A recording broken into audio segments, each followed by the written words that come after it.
some of these products that we have been using, if we go in and read ingredients, some of these things are cancer causing Okay. issues, right? Mm-hmm. Some of these things we can have reactions to because Mm-hmm. it's foreign to our bodies. And so if we have hair breakage or hair loss, we could be having reactions. In 2008, like back in 2006, 2008, Mm-hmm. I In want to say America. the numbers were maybe 3 million American women. To Mm-hmm. date, it's over 30 million. Oh That's my just God. American women that are Yeah. experiencing hair loss. Mm-hmm. So it's steadily increasing. But now, you guess who we see with hair loss? Children. Oh You my notice how gosh. many children that are walking around in hair weaves and artificial. You can have stressors in your life that are actually positive things going on, but causing stressors internally that you don't even notice, right? Mm-hmm. And so, as women, I think sometimes we need to look at the broader picture of what that means because unrealized stressors can affect what's one of the hormones, our adrenal glands. Mm-hmm. And we'll talk about that a little later. But those are things that sometimes we actually overlook.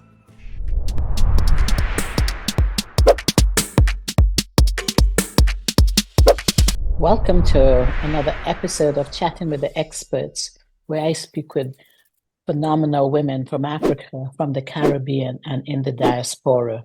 These women are successful professionals and entrepreneurs, and they share my mission, which is to educate, empower, and inspire women globally. We sometimes have a few men join us, but 99% of the time, it's women. Today, we're going to be talking about a topic that I think is really, really necessary, and it's understanding female hair loss. My guest, who will be joining me in a few minutes, says that hair loss, especially in women, is a major concern in today's society. She says it is often misunderstood or dismissed as a cosmetic issue. So, in this session, we'll explore the types of hair loss. We'll explore also uncover underlying causes. We'll address emotional impact and highlight ways that women can reclaim confidence and embrace support systems. My guest is a licensed trichologist, entrepreneur, and a proud Winston-Salem State University, that is WSSU, alumni. And she has a powerful legacy of service, leadership, and community impact. She is a proud owner of Sketches Beauty Studio, which was recognized in 2004 by Hollywood Hair magazine as one of North Carolina's top 3 salons. And she's earned national acclaim as a celebrity stylist and beauty educator. Please welcome the phenomenal Michele Todd Davis. How are you, Miss Paula, my sister? And thank you. Thank you so much for having me today. Absolutely. I want to thank you for saying yes to being a guest on my show. And I also want to thank you for doing such phenomenal work, such great work with female hair loss. I remember when you started talking about it in probably it was 2006, so around that time. And yeah, you've come a long way since then. But let's talk about this. How did you get into this in the first place? Do you have a story? Actually, I do. As you know, we moved from Charlotte in 2006 out to California. And prior to moving, we would take vacations in different states, and I would study and look at other salons to see what people were doing across the coast. Well, Hmm. when I got out there to California, I noticed that there was a lack in the places that I had visited. And so after the move, I went to work for Yamaguchi. I won't go into that whole story, how we got there. However, I noticed that there were women coming into the resort from Canada, from, in and out of the country, basically. Mm-hmm. And there were needs that weren't being met. Pretty much people were resorting to hair weaves, braids, what we consider a protective style or Mm-hmm. protective styling today. And I actually started the search. I'll tell you a little story about myself, a personal story. We were living out there in California and doing a lot of running with my daughter, who was in the cello, running track, playing different sports. And somebody caught a picture of me because I'm accustomed to being on the side of the camera where I'm taking pictures of others. But Mm-hmm. I noticed in the picture, one whole side of my head looked shallow, but I never noticed it because every day I would shampoo my hair, brush it back into a ponytail. And because it was wavy, it just, it was just what it was. I'd pull it in a Mm-hmm. ponytail, never noticed a thing until I saw this picture. And then I started doing research on hair loss and trichology because I personally was experiencing it and wasn't aware that I was having Wow. the experience. So the stressors, it was multiple stressors because I think sometimes we think stress has to be a bad thing. You can have stressors in your life that are actually positive things going on, but causing stressors internally that you don't even notice, right? Mm-hmm. And so, as women, I think sometimes we need to look at the broader picture of what that means because unrealized stressors can affect what's one of the hormones, our adrenal glands. Mm-hmm. And we'll talk about that a little later. But those are things that sometimes we actually overlook. So, Mm-hmm. long story short, we'll fast forward. I found a trichologist in California and started doing my study back in 2006. And over time, I realized the need with hair loss is not just something we do topically, but internally in terms of diet, exercises, minimizing circulation, certain modalities that we have to add in order to increase growth. So once I started learning these things and finding proper nutritionals to add to my meals, we started having some progress and the rest was history. It was one of those things that it's not a one size fits all, but we have to find what works for us. And today I'd like for us to discuss that duality as we converse today. So that was my start leading into trichology, hair loss, and so forth. Wow, wow, wow. There's nothing, better than hearing someone's story and how they got into sometimes the things that they later on become passionate about. Because I know you're very, very passionate about not just, well, I shouldn't say just, only about the physical things that can contribute to hair loss, but also, as you mentioned, like nutrition, stress. You said there's good stress. Is there good stress? Because you said not all stress is bad, but stress related thinning, and, as you mentioned, even medical conditions. So many times we women, as we said, because of societal expectations of what we understand as beauty, we have a lot of what we call in our community protective hairstyle. And I heard offline, I mean, when you and I were talking, we talked about traction alopecia. What is that? Because, oh yeah, what is that? So traction alopecia, you know how and let's go back to childhood. You Hmm. remember there was a time where we would pull our kids' hair real tight because we want them to have this smooth look, Straight, yeah. braids. Nobody wants any crinkly hair, but that's our natural hair, right? Hmm. Well, we're pulling against a follicle in that root that's Mm. unnatural to the hair. I'll give you, let me back up a second. This is how funny God is. So, this is how He worked. To us, hair is terribly important, right? The Mm-hmm. vanity of a thing. To our Mm-hmm. bodies, hair is not important. So when we Ooh. think about the systems in our body, hair is the least important to the body, Mm-hmm. but the most important to us physically. I always say God created the hair to be our x ray. And Mm-hmm. so when we see something happening, we know something internally might be happening. Mm-hmm. And I'm jumping, but this is going to be related to the traction Mm-hmm. alopecia as well. When our bodies are lacking in anything, minerals, nutrition, it pulls from the hair because it's the least needed. Then you notice your nails start Mm-hmm. breaking, or you might notice something going on with your skin because we can't see our organs inside.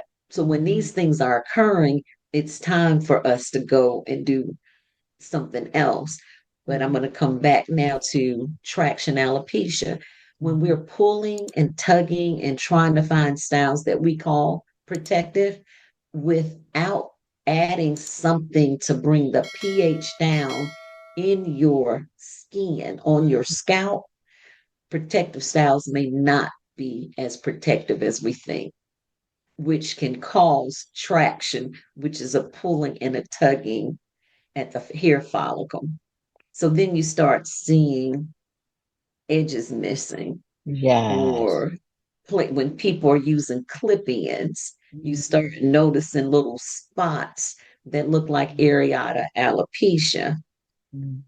And one thing that we like to do, well, we found to be a good mode of protection for the hair, is bringing down the balance of the hair as well as the scalp.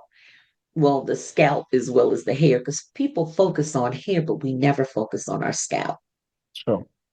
correct? And Mm-hmm. that's where the traction comes from. It's a scalp issue. So we have a therapy that we use, and it's actually called scalp therapy. So, and doing scrubs and exfoliating. But what it's also doing is opening up the mouth of that follicle so hair can push through. You and I were talking Mm-hmm. about female pattern baldness, male pattern bald. Well, we'll Yeah. stick with the female pattern Yeah. baldness Yeah. because we know as we age, as women, our estrogen is reduced, Mm-hmm. but our testosterone is increased. And I know the term, people probably have heard the term DHT, which is dihydrotestosterone, and Mm-hmm. everybody's producing it. And we're finding people younger and younger, it's being produced in their bodies.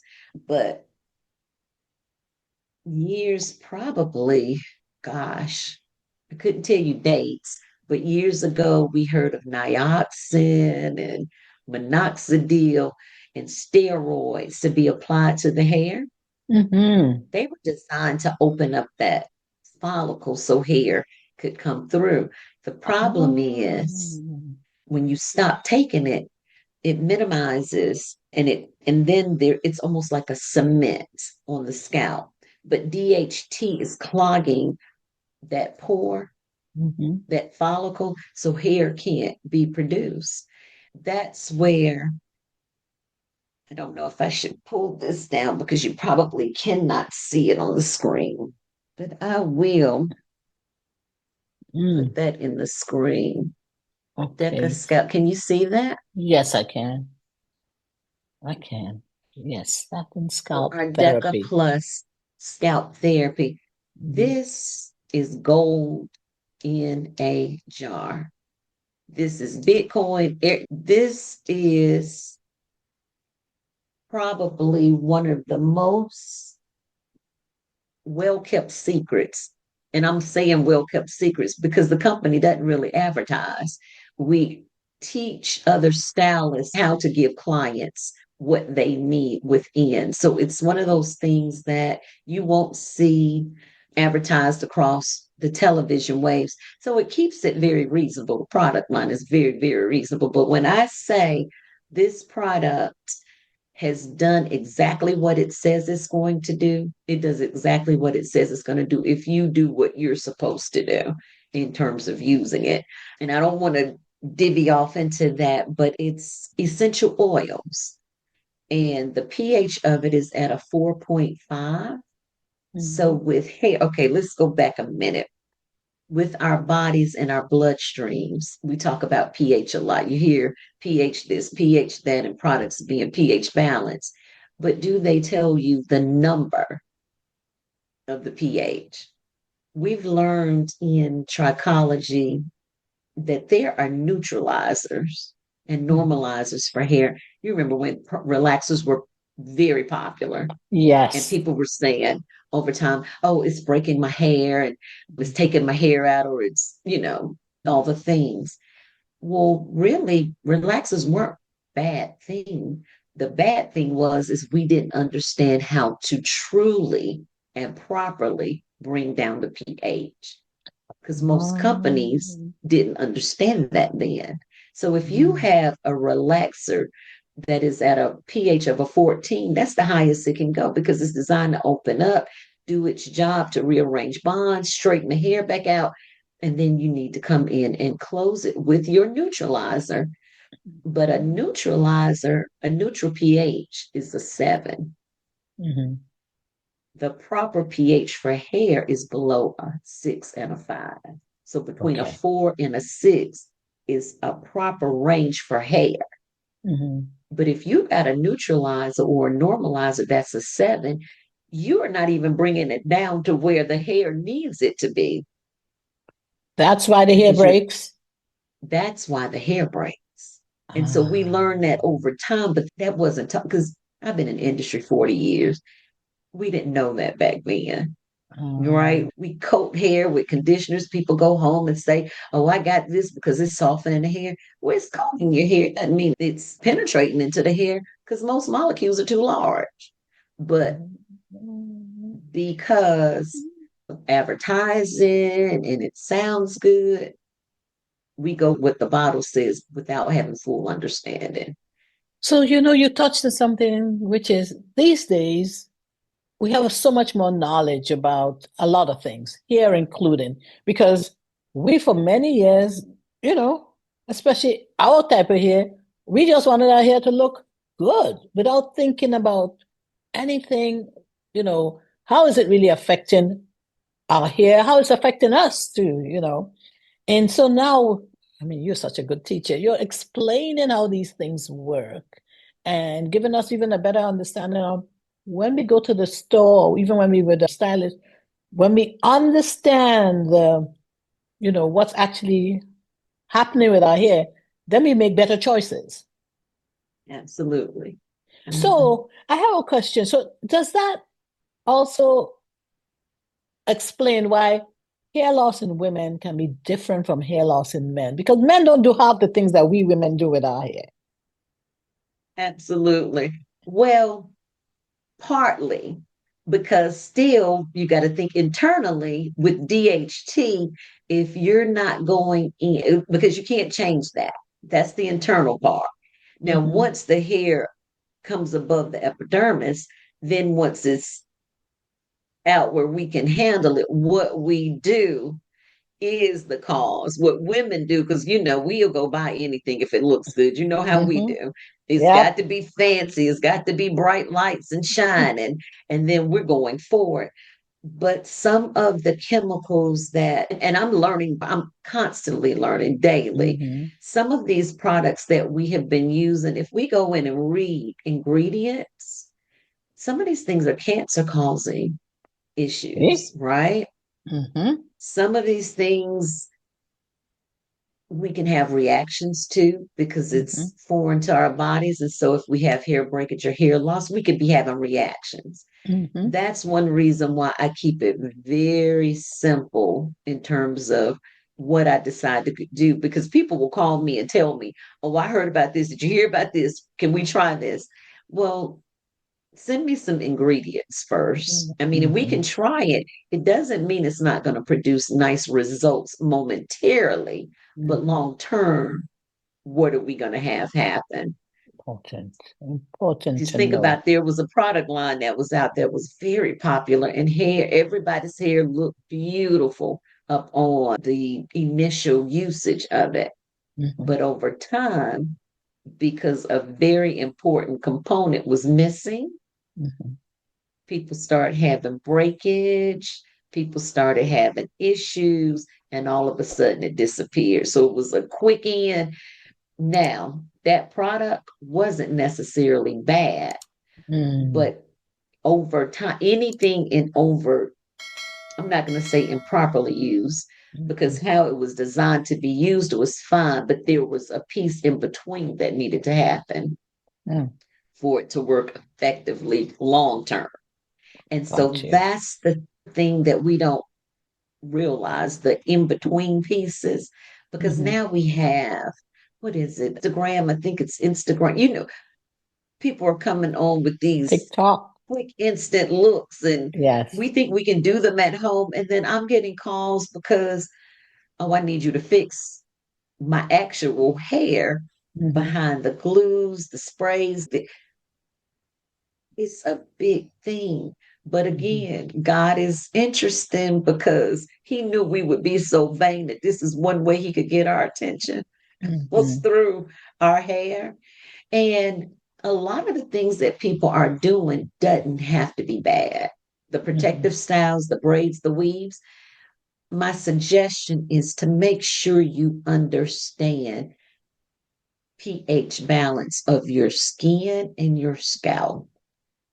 How do we get to understand that, Michelle? pH Well, balance. by these kind of conversations, All just right. because it's not a common thing, because it's not Mhm. the pretty, the lights, it's not Mhm. the bright stuff. It's the Mhm. nest, the foundation. Mhm. Getting back to foundational things is where I think we miss the boat in a lot of Mhm. Mhm. circumstances. And men Mhm. are basic. You ask the question, men don't have the same thing as women because they don't, you'd be surprised. Men have a whole, I've seen a guy literally do this technique where he sprays adhesive on the scalp and shaves hair weave onto, and it's so natural. You would never know. But there again, there's adhesive clogging. So you're going to have to keep doing that because guess what? Somebody's not going in and protecting the scalp in between. So that's where trichology, that's where the education piece comes in because you can do these things, but let's protect in between. You Mhm. can put a band-aid on something, but don't you need to put alcohol on it first to Mhm. get the bacteria out and then cover? We Mhm. want to just put a band-aid on it. We don't want to clean up the surface. So Yes. that's where our conversations are needed. Okay. Whoa, this is eye-opening. Because many times, okay, let's call spade a spade. Women are into looking good for the most part. We like to look good. And so Mhm. there are lifestyle factors that come into play, the chemical treatment, you talked about that. There's some products out there that are not necessarily bad. Well, some of them you said you really do need to look at the ingredients because some of them can cause cancer. I know that Mhm. this is where you probably want to name them, probably offline, we can talk about that, but not online. But we don't know, hairstyles we go and do that, that's I guess where it comes into, the loss of the hairline, etc. You talked just now about adhesives, and as you said, they're covering their follicles, and if you don't remove it, then how does the hair breathe? Or how does the hair grow through? There's so many, many, many conditions and so many things now that you're making me even think about and, educating us. And that's what this program is all about. So I'm going to digress a bit from just the looking good to talking about, like, as women, we have hormonal shifts. We got menopause for those who are older, the younger women, pregnancy and birth control. How does that come into play? Is that something you can talk about and how it affects us? Well, it, so when we talk about hormonal changes, Mhm. there's a gland, a hormonal gland, the adrenal gland that Mhm. you don't hear a whole lot about. We don't do a lot of discussing, but the adrenal gland, if when we're triggered by stress, we think about stress, Mhm. we just think we're stressed. And we think about heart conditions. We just think the word, but the adrenal gland is one of those hormonal glands constricting, it releases, and it sits over our kidneys. So, we've got umpteen issues, kidney, liver disease, and we're not fully aware of the stress causing the adrenal gland to constrict. It's similar to the hair follicle. When you have a constricting blood flow, it minimizes blood flow. So we don't get blood flow to the heart. We're not getting blood flow to the hair bulb. See, there's things we just can't see. Mm-hmm. And that's why I say there's good stress, there's bad stress. But when the adrenal gland is affected, that's where, and I hate to say the term, when they always say stress can cause death, that's because we're Yes. affecting that particular gland. And it's really a part of our endocrine system. And I'm trying not to go too far into it, but those are reasonings where death and some of these major issues occur with us with heart disease, liver disease, and kidney disease. So, from the beginning, let me go back a minute because you asked the question stress causing hair loss. Mm-hmm. That's one of the reasons why the constriction of the constriction of the adrenal gland, Mm-hmm. which cause constrictions to the blood vessels. So if we don't get circulation, and part of what we talked about with the therapy, Mm-hmm. that's one of those modalities that can cause circulation. But at the same time, then it goes to how do we do some exercise and some things to keep our functions going? That's where the exercise piece comes in. There's a tool, and I didn't want to talk about that just yet, but there's a tool that we use. We do electrotherapy treatments, and it's a radiation that you can do on the scalp. You can actually do it on the face to get blood flow circulating from an inner cellular layer. Now, we can do massage, but that's more of a surface level. But to go intercellular, electrotherapies are very important parts of those treatments. And that's a part of the trichology, that's the trichology piece. But as far as menopause, pregnancy stress, all of those trigger go back to adrenal glands. Mm-hmm. So, how do we manage menopause? How do we manage pregnancy? Yeah, probably let's talk more about menopause now because the people, the women who are really on this my show for the most listeners, let me see, my target audience are women 40 and above. So they will come into more of the, for the most part, the menopause, you know. So, is that a question? Or are we sharing some things No, that people? I'm asking that basically, like we talked about hormones and hormonal shifts and how that affects our hair loss.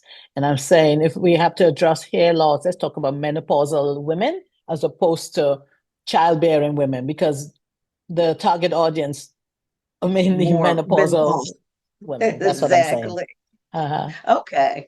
Well, with menopause and strategies, I touched on it a little bit already because these dualities have to be combined with multiple things. But I Mhm. will say there is a product, and I was trying to not go into products so much, but in terms of product usage, I don't know if you've heard of Lviv. I used it back in the salon years ago when I was in Charlotte. I don't know if you remember. Mhm. And I'll make sure to have a link that you can go on to take a look, maybe. But sometimes with the foods that we eat, even if we're vegetarian or, well, I won't even say vegetarian, but doing vegetables, eating our chicken, our fish, the things that we consider the Mhm. proper diet, have to remember in society how we got to a place where farmers began milking cows more for weight than for nutrition. So what would happen is instead of milking and getting the weight where it was, they would milk until the cow ulcerated because they were selling for weight, right? You remember years ago when we were young, people didn't have, what is it called, where people have allergies to milk. What is it? What's the Were you term? lactose intolerant? Lactose intolerance. Mhm. Lactose intolerance is just simply a form of getting milk that has probably been ulcerated milking. And now all of a sudden, society can't drink milk or needs something added to in order to digest because our systems is foreign to our systems, right? Mhm. Chicken. They cage the chicken. You notice cage free eggs are a popular thing, but they're way more expensive. And I would advise purchasing those because the ones that get to roam free don't have the same cortisol stressors because chickens, if you are caged, you are now stressed. So Yeah. if we're eating a chicken or an egg from a caged bird, the cortisol effects are now we're taking that in. Yeah. And Yes. we Yes. don't think about those parts of it, but that's something that's very real. And Mhm. we're not talking about that part because that's the part we can't see. Yes. And so what we find is, I want to say probably after the 80s, you notice you had more lactose intolerance, overweight kids, because we had a period where children were obese, people were doing more fast foods. We were doing things that are causing detriment to our own bodies. So by the time we get into the menopause stage, as my mom, she could take garlic. She didn't have the same issues that occur with us.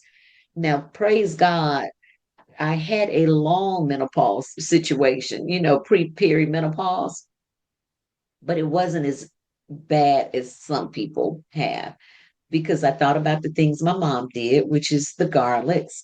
I did my Lvives, so I had added nutritionals. I understood about how food works and keeping my pH, my blood alkalinized. Because, so here's another funny story. Hair, we need to be more on the acidic, below a neutral state. Bloodstream, we need to be more alkalinized. Mhm. So Wow. it's healthier. Alkalinity is healthier in the bloodstream, but for the hair, alkalinity can be dangerous and And cause that's why. breakage because it's opening things, uh, right? wow. Wow. So those are Michele, some things, ma'am. no, go ahead. I mean, I'm sitting here bowled over by all what you share, and I'm thinking we got to do a part two, a part three of this because there's so many things that we would need to still touch on, like, understanding nutritional deficiencies. You just talked about, like lactose intolerance coming from milking cows because of the weight. And then if you've been ingesting that as a young person and then now you're in menopausal age, how that in terms of could have helped, or not helped, but contributed to your hair loss and how hair loss now is different than it probably was, or probably is more pronounced now, is more common. I think off camera you mentioned that it used to be like 3 million women experiencing hair loss and in the 30 80s, million. and now it's Yeah. 30 million, No, just in 2008, like back in 2006, 2008, I in want to say America. the numbers were maybe 3 million Mhm. American women. To Mhm. date, it's over 30 million. Oh That's my just God. American women that are Yeah. experiencing hair loss. Hmm. So it's steadily increasing. But now you guess who we see with hair loss? Children. Oh You my notice how gosh. many children that are walking around in hair weaves and artificial. And then you got to think about the hair. It's so much to talk about. But So much to because of talk about. time, we are going to have to put this on pause for now Yes. because we have people in the audience who want to ask you questions, etc. But I know we're going to have to continue this conversation again. We probably have to do a series on this because this is so enlightening and at the same time scary. But someone who's listening to this, who hasn't had the opportunity to be in the audience today, how can they get in touch with you, Michele? Are you on Facebook, LinkedIn, phone number?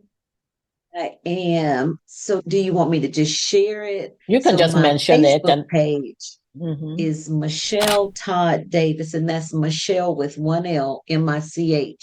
Do I put it in the chat? Will it be able to I'll be put it in the viewed? chat. I'll put it in the chat. Okay. Okay, Okay. Facebook. And Facebook, and my email address would be sketchessalon@hotmail.com. Okay.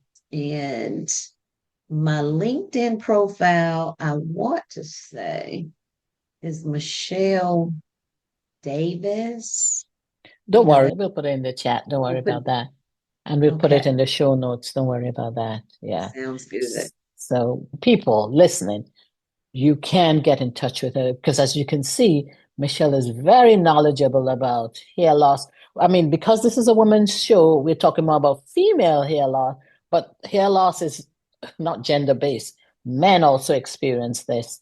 So I want to thank you, Michele, and also for coming on the show, but I also want to say to those listening in and those in the audience that if you'd like to be a guest on this show, please reach out to me on chattingwiththeexperts.com. That's my website. I'm on LinkedIn as Paula Okonneh. My Instagram handle is at chat_experts_podcast. I'm also on Facebook as Paula Okonneh. I have a business page there too. And we have a YouTube channel. Please subscribe to my YouTube channel, which is Chatting with the Experts, where you can hear from phenomenal women and a few men all about the many issues that are affecting all of us. And because the whole premise of this show is to educate and empower and inspire women globally. There's so many entrepreneurs, there's professional women, and a few men who will be sharing things that can empower you, can inspire you, and can educate you. Thank you so much, Michele, for being such an informative guest. And now we'll open up the floor to the audience, to those who've joined us, so that they can ask you questions that we didn't have time to address today. Thank you again.